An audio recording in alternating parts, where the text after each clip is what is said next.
दर्शकबिन नमस्कार। केन्द्रबिन्दु समाचारमा स्वागत गर्छु। म मनोज नेउपाने। केन्द्रबिन्दु समाचारमा हामी दिनभरिका महत्त्वपूर्ण तथा खोजमूलक समाचारहरू सम्प्रेषण गर्ने गर्छौं। सुरु गरौँ आजका प्रमुख शीर्षकहरूबाट। कोरोना महामारीले सुनसान हरितालिका तीज, इतिहासमै पहिलो पटक पशुपतिमा ताला, विदेशमा अलपत्र नागरिकको उद्धार गरी राखिने क्वारेन्टिन होटलको सूची र मूल्य सार्वजनिक, दैनिक 1800 देखि 9000 रुपैयाँसम्म शुल्क निर्धारण, काठमाडौँको खुद्रा बजारमा कालीमाटी भन्दा तरकारीको मूल्य 80% बढी, खुद्रा व्यवसायीको मनमानीले उपभोक्ता मारमा, सागमा खेल सामग्री खरिदमा भएको अनियमितता छानबिन गर्न उपसमिति गठन, 21 दिनभित्र प्रतिवेदन बुझाउनु पर्ने र इराकमा तैनात सबै अमेरिकी सेनालाई फिर्ता बोलाउने राष्ट्रपति ट्रम्पको घोषणा। इराक र अमेरिका बीच तेल सम्बन्धी ठूलो स्तरको सम्झौताको सङ्केत। जस्तै परिस्थितिमा पनि होन्डा छ सधैँ तपाईसँगै। त्यसैले अब होन्डा हुनेछ तपाईसँग मात्र 1 रुपियाँको डाउन पेमेन्ट वा 1 रुपियाँको इएमआई वा 1% इन्ट्रेस्ट रेटमा। थप जानकारीका लागि यी नम्बरमा कल गर्नुहोस् वा माथि दिएको लिङ्क क्लिक गर्नुहोस्। होन्डा छ सधैँ तपाईसँगै। शर्माजी, चाउचाउ। कुन चाउचाउ? जसमा फाइदा छ। कसलाई फाइदा? हामीलाई कि ग्राहकलाई? तपाईलाई फाइदा हुने प्रीति चाउचाउ। फाइदा के छ यसमा? फाइदा चौता मसलाको स्वाद छ, मिठो मिठो याद छ, भोक मेटाउने ताकत छ, पर्साउँदो विश्वास छ। बुझ्यो? प्रीति चाउचाउ, फाइदा हुने चाउचाउ। भोक लागेमा प्रीति खाऊ। केन्द्रबिन्दु समाचार सुरु गरौँ विश्वव्यापी महामारीको रूपमा रहेको कोरोना भाइरस सम्बन्धी अपडेटबाट। विश्वभर कोरोना भाइरस सङ्क्रमितको सङ्ख्या 2,28,91,000 माथि पुगेको छ भने सङ्क्रमणबाट मृत्यु हुनेको सङ्ख्या 7,97,000 नागेको छ। त्यस्तै विश्वभर निको भएर घर फर्कनेको सङ्ख्या 1,55,38,000 नागेको छ। यता नेपालमा शुक्रबार अहिलेसम्मकै धेरै 11 जना सङ्क्रमितको मृत्यु भएको छ। यो सँगै कुल मृत्यु हुनेको सङ्ख्या 137 जना पुगेको छ।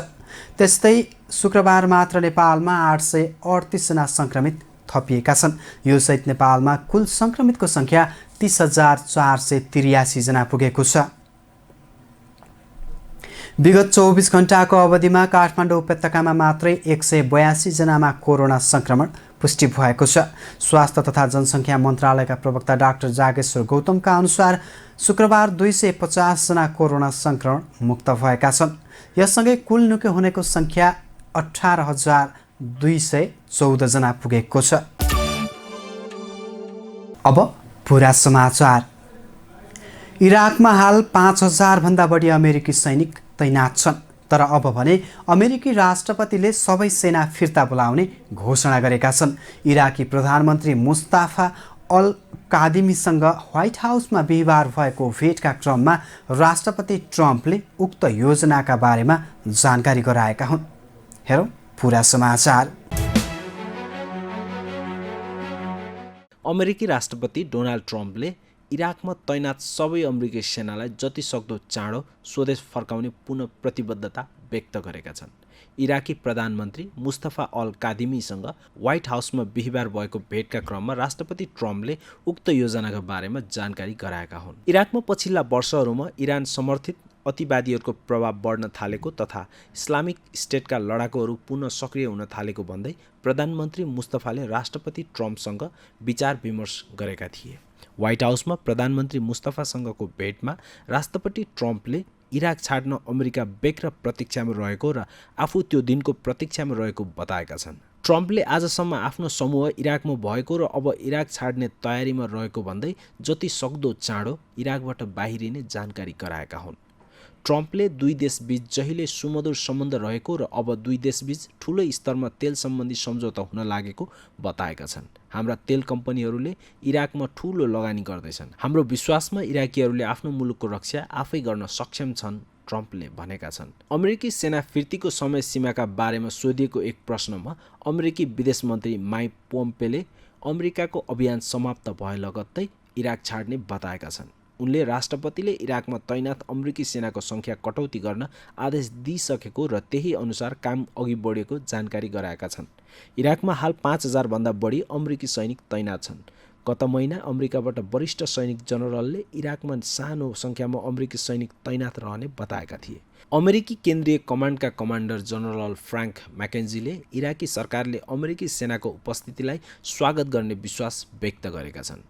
अमेरिकी समर्थन प्राप्त इराकी प्रधानमन्त्री अल कादेमी गत मे महिनामा देशको प्रधानमन्त्रीमा नियुक्ति भएका थिए। अमेरिका इरान बीचको शत्रुतापूर्ण सम्बन्धका कारण कादेमीले दुवै देशसँगको सम्बन्धलाई सन्तुलनमा राख्न निकै ठूलो चुनौतीको सामना गर्नु परिरहेको छ। अर्कातर्फ बुधबार नै अमेरिकी ऊर्जा मन्त्री डान ब्राउनले $8 अर्ब बराबरको लगानी गर्न निजी क्षेत्रका अमेरिकी कम्पनीहरूसँग सम्झौता भएको बताएका थिए। उक्त सम्झौतामा इराकी इन्धन तथा विद्युत मन्त्री र 5 वटा अमेरिकी कम्पनीबीच हस्ताक्षर भएको थियो। इराकमा लगानी गर्न इच्छुक निजी क्षेत्रका कम्पनीहरूमा हनीवेल, बेकर ह्युजेज, जीई, स्टेलर र चेभरोन रहेका छन्।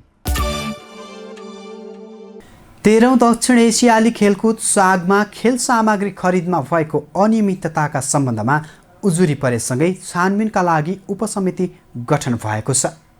समितिले ब्याडमिन्टन खेलका सामग्री खेलाडीहरूले समयमा नपाएको, प्राप्त खेल सामग्री गुणस्तरहीन रहेको भन्ने उजुरीमाथि छानबिन गरी 21 दिनभित्र प्रतिवेदन पेश गर्नुपर्नेछ।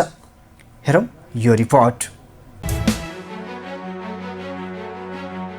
13औं दक्षिण एसियाली खेलकुद सागमा खेल सामग्री खरिदमा भएको अनियमितताका विषयमा छानबिन गर्न उपसमिति गठन भएको छ। राष्ट्रिय खेलकुद परिषद राखेपले सागको खेल सामग्री खरिदमा भएको अनियमितता छानबिन गर्न उपसमिति गठन गरेको हो। राखेप बोर्ड सदस्य गोविन्द बहादुर भट्टराईको संयोजकत्वमा गठन भएको 5 सदस्यीय समितिले खेल सामग्रीमा भएको अनियमितता छानबिन गर्नेछ। उपसमितिले ब्याडमिन्टन खेलका सामग्री खेलाडीहरूले समयमा नपाएको, प्राप्त खेल सामग्री गुणस्तरहीन रहेको भन्ने उजुरीमाथि छानबिन गर्नेछ।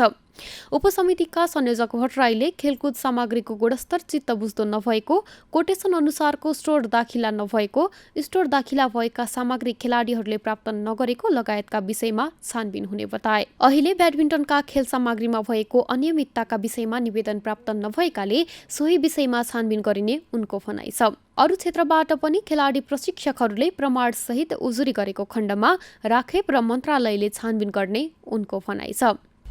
कतिपय सामग्रीको चाहिँ गुणस्तर चित्तबुद्ध छैन, कतिपय सामग्रीहरू चाहिँ को चाहिँ एउटा सार्वजनिक चाहिँ कोटेसन आह्वान गरे बमोजिमको स्टोर दाखिला गरेको छैन, अथवा कतिपय सामग्रीहरू स्टोर दाखिला अनुसारको खेलाडी प्रशिक्षकले प्राप्त गर्न सकेका छैन, अथवा प्राप्त गरेका सामग्री पनि लामो समयपछि केही सुविधा केही रकम पनि निकै लामो समयपछि खेलाडीहरूले प्राप्त गरे, किनकि निकै महिनासम्म त्यो जिम्मेवार पदाधिकारीले त्यसलाई झुलाउने काम गरे अथवा आफ्नै खल्तीमा राख्ने काम गरे, अथवा दिने नियतले सुरक्षित राखे या नदिने नियतले लुकाएर राखे। यस्तो जो कुराहरू आएपछि अब यसलाई धेरै भित्रभित्र पकाउनुभन्दा पनि ब्याडमिन्टन खेलसँग सम्बन्धित कुराहरूलाई चाहिँ निरूपण गरौँ। उपसमितिमा राखेप तालिम तथा प्रशिक्षक विभागका प्रमुख अर्जुन बहादुर विक्क, राष्ट्रिय टिम तयारीका प्रमुख महेन्द्र कुमार राई, कानुन शाखा प्रमुख नारायण अर्याल र लेखा अधिकृत पासाङ फिजिङ शेर्पा रहेका छन्। उपसमितिले 21 दिनभित्र प्रतिवेदन राखेपलाई बुझाउनेछ। नेपाल ब्याडमिन्टन संघका उपमहासचिव लवभक्त श्रेष्ठमाथि आर्थिक अनियमितताको आरोप लागेपछि उनले राजीनामा बुझाइसकेका छन्। सागमा खेलाडीको सामग्री खरिदमा आर्थिक अनियमितता गरेको आरोप लागेपछि उनले राजीनामा बुझाएका हुन्। यसअघि शुक्रबार ब्याडमिन्टन खेलाडीहरूले आफ्नो नाममा आएको खेल सामग्री अझैसम्म नपाएको भन्दै राष्ट्रिय खेलकुद परिषद राखेपमा उजुरी निवेदन दर्ता गराएका थिए। सागमा नेपालको तर्फबाट राष्ट्रिय ब्याडमिन्टन टोलीमा 10 महिला र 10 पुरुष खेलाडीको सहभागिता रहेको थियो, जसमा नेपालले 5 कांस्य पदक हात पारेको थियो। पछिल्लो समय काठमाडौँ उपत्यकामा तरकारीको भाउ 80% बढेको छ। कालीमाटी तरकारी बजारमा तरकारीको मूल्य पछिल्लो 2 हप्तादेखि स्थिर रहे पनि विश्वव्यापी महामारीको रूपमा फैलिएको कोरोना भाइरसको रोकथाम नियन्त्रण गर्न गरिएको बन्दाबन्दी तथा निषेधाज्ञाको फाइदा उठाउँदै खुद्रा व्यापारीले बजारमा 80%ले मूल्य बढाउँदा उपभोक्ता मारमा परेका छन्। हेरौँ यसै विषयमा तयार पारिएको यो रिपोर्ट। पछिल्लो 1 महिनाको अवधिमा कालीमाटी तरकारी बजारको मूल्यभन्दा खुद्रा बजारमा तरकारीको मूल्य 80% बढेको छ। विश्वव्यापी महामारीको रूपमा फैलिएको कोरोना भाइरसको रोकथाम तथा नियन्त्रण गर्न गरिएको लकडाउनको फाइदा उठाउँदै कालीमाटीको भन्दा खुद्रा बजारमा 80% मूल्य बढेको हो। मुलुक यति बेला कोरोना भाइरसका कारण महामारीको चपेटामा परेको छ। भाइरस रोकथाम तथा नियन्त्रणका लागि सरकारले गत चैत्र 11 गतेदेखि साउन 7 गतेसम्म लकडाउन गरेको थियो। विगत 4 महिना लामो लकडाउनका बेलामा समेत उपत्यका तथा अन्य स्थानहरूमा तरकारीको मूल्य सामान्य रहेको थियो। तर पछिल्लो 1 महिनाको अवधिमा भने तरकारीको मूल्य दोब्बरले भन्दा पनि बढीले वृद्धि भएको छ। 2 सातादेखि काठमाडौँ उपत्यका सहित देशैभर कोरोना संक्रमितको संख्या बढ्दै गएपछि जारी लकडाउन तथा निषेधाज्ञाका कारण तरकारीमा समेत यसको प्रभाव पर्न थालेको छ। तथापि पछिल्लो 2 हप्ताको अवधिमा कालीमाटी तरकारी बजारमा भने गोलभेडा तथा हरियो तरकारी बाहेक अन्य तरकारीको मूल्यमा वृद्धि नभएको कालीमाटी फलफुल तथा तरकारी बजार विकास समितिका सूचना अधिकारी विनय श्रेष्ठ बताउँछन्। उनका अनुसार पछिल्लो 2 हप्ताको अवधिमा तरकारी आयात नरोकिएको र उत्पादन पनि वृद्धि भएकाले कालीमाटी होलसेल बजारमा कुनै पनि तरकारीको मूल्य बढेको छैन। तर खुद्रा व्यवसायहरूले भने मूल्य वृद्धि गरेका छन्। 4 महिना मुलुकभर लकडाउनको अवधिमा हरियो तरकारी बाहेक स्वदेशी उत्पादनले 80% बजार धानेको थियो। तर लकडाउन खुकुलो भएदेखि बजारमा तरकारीको माग पनि बढेकाले बाहिरबाट पनि तरकारी आयात भइरहेको छ। 2 साता अगाडि मुलुकभर आएको बाढी पहिरोका कारण तरकारीको आयात कम हुँदा मूल्य बढेको थियो। त्यस पश्चात अहिलेसम्म कालीमाटी तरकारी बजारमा केही तरकारी बाहेक सबैको मूल्य स्थिर रहेको श्रेष्ठ दावी गर्छन्। यति बेला मानिसहरू कोरोना महामारीले समस्यामा परेर जीविकोपार्जन गर्न नै धौधौ भइरहेको अवस्थामा दैनिक उपभोग्य वस्तु तरकारीको मूल्य वृद्धि हुँदा थप मारमा परेका छन्। तर बजारमा होलसेल मूल्यको तुलनामा खुद्रा मूल्य 80% सम्म वृद्धि हुँदा उपभोक्ताको ढाड बाँचिएको छ। यता खुद्रा व्यापारीहरूले भने निषेधाज्ञाको प्रभावले बजारमा तरकारी लिन जान नपाएको तथा होलसेल बजारमा समेत तरकारीको अभाव भएकाले मूल्य बढेको बताउँछन्। कालीमाटी बजारमा अहिले दैनिक 600 टन तरकारी आयात हुने गरेको छ। तर मूल्य भने आकाशिँदो छ। यता पछिल्लो समय उपत्यकाका 3 जिल्लामा लगाइएको 1 साता लामो निषेधाज्ञाले कालीमाटी, बल्खु, कोटेश्वर लगायतका तरकारी तथा फलफुलहरूको होलसेल बजारमा पनि प्रभाव परेको छ। बिहिबार पहिलो दिन तरकारी बजार बन्द नभए पनि शुक्रबारबाट तरकारी बजार राति 12 बजेदेखि बिहान 9 बजेसम्म मात्रै खुल्न पाउने भएका छन्। निषेधाज्ञाको पहिलो दिन बिहिबार उक्त बजार राति 12 बजेदेखि बिहान 7 बजेसम्म मात्रै सञ्चालनमा आएका थिए। कोभिड-19 महामारीका बीचमा यही भदौ 3 गतेसम्म 59 देशबाट करिब 52,000 नेपाली स्वदेश फर्किएका छन्। सरकारले पनि चार्टर्ड उडान मार्फत कोभिड-19 का कारण विदेशमा अलपत्र परेका नागरिकको उद्धार गर्ने भएको छ। त्यसरी विदेशबाट उद्धार गरिएको व्यक्ति कम्तीमा पनि 1 साता होटल क्वारेन्टाइनमा बस्नुपर्ने व्यवस्था गरिएको छ। यसरी उद्धार गरी ल्याइएका नागरिकलाई राखिने होटलको सूची र शुल्क सार्वजनिक गरिएको छ। हेरौँ यसै विषयमा तयार पारिएको यो रिपोर्ट। सरकारले चार्टर उडान मार्फत स्वदेश आउने नागरिकलाई क्वारेन्टाइनमा राख्ने प्रयोजनका लागि होटलको सूची र मूल्य सार्वजनिक गरेको छ। जिल्ला प्रशासन कार्यालय काठमाडौँले पर्यटन विभागले उपलब्ध गराएको होटलको सूची र मूल्य सार्वजनिक गरेको हो।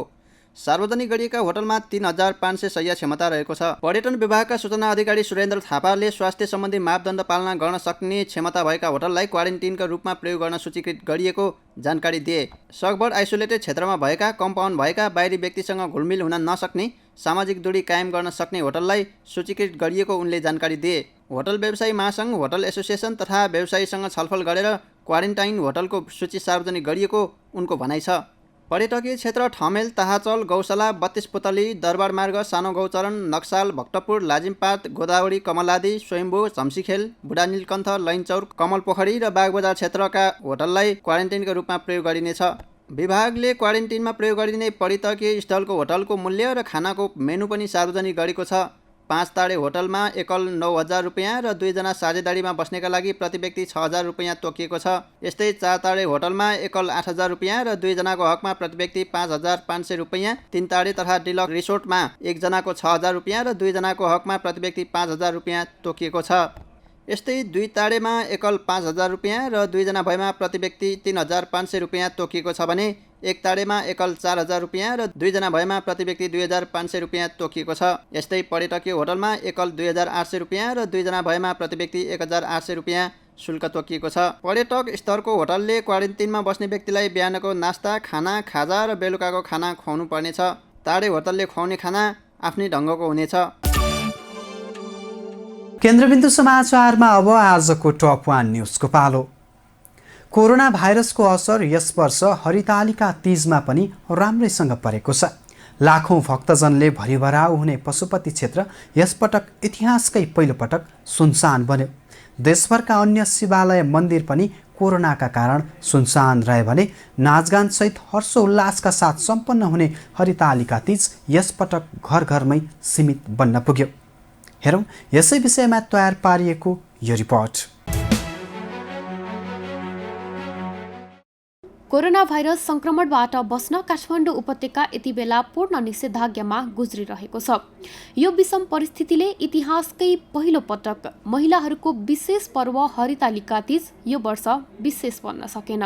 विगतका वर्षहरूमा आजका दिन बिहानैदेखि पशुपतिमा तीजका व्रतालु तथा लाखौं महिला भक्तजनहरूको भिड लाग्ने गर्थ्यो। भिड व्यवस्थापन गर्न हजारौं सुरक्षाकर्मी र स्वयंसेवकलाई हम्मे हुन्थ्यो। प्रत्येक वर्ष भाद्र शुक्ल तृतीयाका दिन बिहान पशुपति क्षेत्रमा लाखौं व्रतालु महिला देवादिदेव महादेवको पूजा आराधना गर्न पुग्ने गर्थे। तर यस वर्ष कोरोनाको महामारीका कारण पशुपतिनाथ मन्दिर क्षेत्र सुनसान छ। काठमाडौँ उपत्यका लगायत देशभरका मुख्य शिवालयमा पनि नित्य पूजा बाहेक सबै गतिविधि बन्द गरिएको छ। यस वर्ष पशुपतिनाथको मूल मन्दिर चैतदेखि नै बन्द रहेको र परिसरमा पनि निषेधाज्ञाका कारण भक्तजन आउन नसक्ने भएकाले यो वर्ष पशुपति क्षेत्र विकास कोषले कुनै पूर्व तयारी नै गर्नु नपरेको कोषका कार्यकारी निर्देशक डाक्टर घनश्याम खतिवडा बताउँछन्। पशुपति क्षेत्रमा तीजको मेला लाग्दा तिलगङ्गाबाट चाबेलसम्मको चक्रपथको मूल सडक समेत प्रभावित हुने गरेको थियो। तर यो वर्ष पशुपति क्षेत्र मात्र नभएर सबै सुनसान रह्यो। यद्यपि लकडाउन खुलेको समयमा अर्थात् साउनमा भने धेरै भक्तजनले पशुपति परिसरसम्म पुगेर बाहिरबाट दर्शन गरी फर्किएका थिए। पशुपतिमा जस्तै राजधानीको उत्तर पूर्वी भेग स्थित गोकर्णेश्वर महादेव मन्दिर पनि साउनदेखि नै बन्द छ। पशुपतिनाथ मन्दिर चैतदेखि बन्द भएपछि धेरै भक्तजन साउनको सोमबार गोकर्णेश्वरमा भेला हुन थालेपछि कोरोनाको महामारी फैलिने डरले गोकर्णेश्वर महादेव मन्दिर क्षेत्र प्रबन्ध समितिले साउनदेखि नै मन्दिर बन्द गरेको थियो। कोरोनाबाट बस्न काठमाडौँ उपत्यकामा निषेधाज्ञा तथा देशका विभिन्न ठाउँमा बन्दाबन्दी जारी रहँदा यस वर्ष तीज घर घरमै सीमित भएको छ। घरमै देवादिदेव महादेवको पूजा आराधना गरी हरितालिका तीज पर्व मनाउन महिला दिदी बहिनी बाध्य भएका छन्। आजको दिन सक्नेले निराहार, नसक्नेले जलाहार र त्यो पनि नसक्नेले फलाहार व्रत बस्ने चलन रहिआएको छ। पारिवारिक कल्याण, सुखमय दाम्पत्य जीवनको कामना, मनोकांक्षा पूरा गर्ने कामनाले महिला पुरुष दुवैले व्रत बस्ने चलन रहिआएको छ। भाद्र शुक्ल तृतीयामा व्रत बसी शिव पार्वतीको पूजा उपासना गरेमा सुख, शान्ति र कल्याणको प्राप्ति हुने धार्मिक विश्वास रहिआएको छ। व्रतालुले बिहीबार राति दर खाएर व्रतका लागि शक्ति सञ्चय गर्ने र आज निराहार व्रत बसी महादेवको पूजा आराधना सम्पन्न गर्ने चलन छ। भाद्र शुक्ल चौथीका दिन तीज व्रत समापनका लागि गोदान पूर्ण पात्र गरी गणेश चतुर्थीका अवसरमा विघ्न विनाशक गणेशको पूजा आराधना हुन्छ। आइतबार अरुन्धती सहित सप्तऋषिको विधिपूर्वक पूजा आराधना गरेपछि 4 दिने तीज पर्व समाप्त हुन्छ। हस्त दर्शकबिन आजका लागि केन्द्रबिन्दु समाचार सकिएको छ। भोलि पुनः यसै समयमा उपस्थित हुने नै छौँ। तबसम्मका लागि बिदा दिनुहोस्। केन्द्रबिन्दु न्युज हेर्दै गर्नुहोला। नमस्कार।